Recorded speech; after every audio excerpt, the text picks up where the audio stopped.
যখন তুমি নিজের রক্তের মানুষের দ্বারা কষ্ট পাবে, তখন তুমি একবার নবী ইউসুফ আলাইহিস সালামের কথা মনে করো। তিনি কিভাবে নিজের ভাইয়ের দ্বারা প্রতারিত হয়েছিল।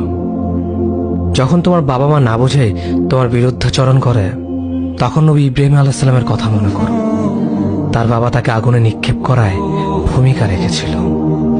যখন তুমি সমস্যা থেকে পরিত্রাণের জন্য কোনো পথ পাবে না, তখন ইউনুস আলাইহিস সালামের কথা ভেবো। তিনি কতটা সময় তিমি মাছের পেটে আটকা পড়েছিল। যখন তোমার নামে কেউ মিথ্যা অপবাদ ছড়িয়ে দেবে, তখন মা আয়েশা রাদিয়াল্লাহু আনহার কথা মনে করো। তার নামে পুরো শহর জুড়ে কুৎসা রচনা করা হয়েছিল। যখন তুমি দিনের কোনো বিধান নীতিতে যুক্তি খুঁজে পাও না, তখন নবী নূহ আলাইহিস সালামের কথা ভেবো। তিনি কোনো প্রশ্ন ছাড়াই মরুভূমিতে নৌকা। হে আল্লাহ, তোমার কথা মনে করা, তোমার প্রতি কৃতজ্ঞ হওয়ার এবং তোমার ইবাদত করার তৌফিক আমাদের দান করো। আমিন। যেভাবে তুমি সন্তুষ্ট হও সেভাবেই আমাদের পরিচালিত করো।